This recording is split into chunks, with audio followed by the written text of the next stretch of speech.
We seem to have forgotten in the modern day that all of our nations were forged in an era of military might. Even newer nations are in the remit of broader powers like America that back them and give them protection. Now, while this video isn't about returning to a simpler time where might is right, it is about understanding that there's an essential relationship between the physical strength of a country, i.e. the military, and the intellect of a country, that is the ruling elite. That's completely broken down in the UK and many Western nations. It is noticeable these days in the modern Western world and the UK that we're largely led by sheltered intellectual elites. A lot of women and progressives with that over-civilized type people with a feminized mindset that violence is always bad no matter what. Now, of course, I understand senseless violence is bad, attacking innocent people is bad, political violence such as that on David Amess and Joe Cox is bad, and turning to violence over civil discussion and a will to try and understand another's perspective, etc. is bad. Yet we've been quite spoiled in recent decades and forgotten there is a point in life where you sometimes have to use strength and aggression in order to defend yourself and justice. If you don't do that, tyrants simply walk all over you and slaughter the innocent. This is why a functioning nation and culture needs to be able to integrate violence into a disciplined, structured aggression.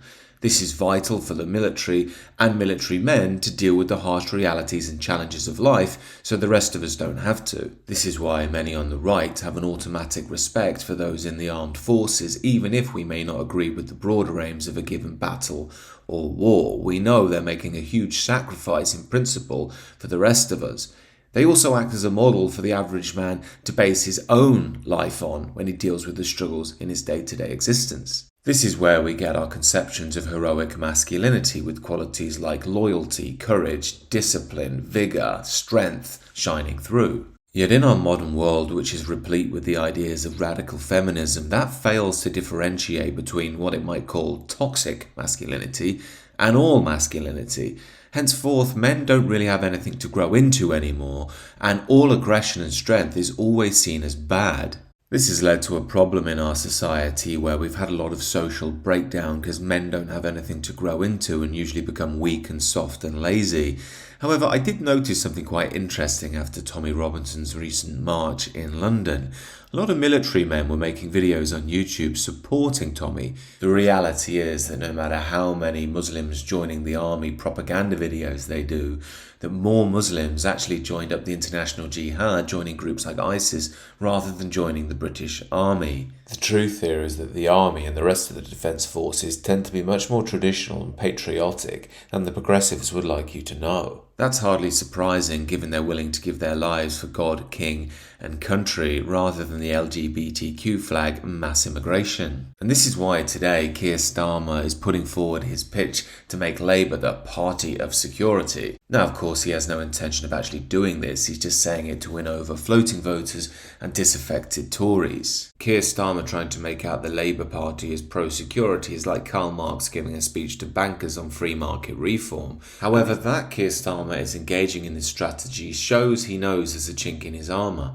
And it does beg the question, what if the armed forces really did turn against parties like the Labour Party who really don't have their interests at heart at all? Hypothetically speaking, what if there's another major war that tends to be an era-defining one each century, and our armed forces said, our government doesn't represent me or my interests anymore, I'm not going to fight. And I know I'm making a bit of a jump here, but what also about the average men that would be expected to fight if conscription came up?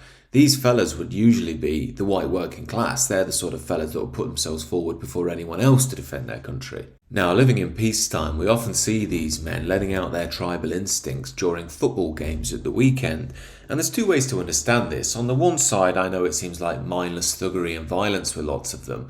But in another sense, these are the people that are holding on to their instincts of defence and war and battle. Obviously, they're channeling it in the wrong direction for a football club with players and management who don't even care about them and just want every last little penny in their pocket to go to these overpaid prima donnas. But it is about the only way they can let out these instincts in the modern world. And as much as the liberal elite may sneer at the average football fan, you do ask the question, if a war came, would you want the liberal elites fighting or the lads on the front seats of the terraces? Now, the military and the football ultras are largely disliked by the liberal elite. They want to brush them off to the side, and they can make a noise on a Sunday, but apart from that, sit down and be quiet and shut up tends to be the general approach, so the Guardianistas and the BBC Times can't see them. But as I said at the top of the video, there's supposed to be a harmonious contract between those who can fight and defend the country and those who rule it. Yet in this day and age, the ruling elite really don't represent the wishes of those who could defend the country at all. Things such as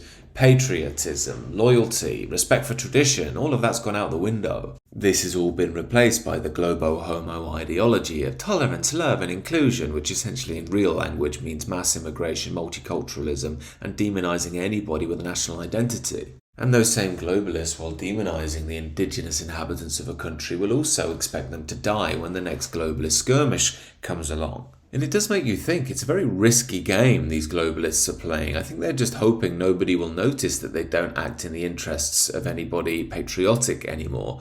But it does lead to the question, what would happen if our military forces, the people who would defend the country, just decided they won't anymore? Now, these are just some of my thoughts. Do let me know what you think down below and what the future may hold for us. And if you're new, please do consider subscribing to the channel.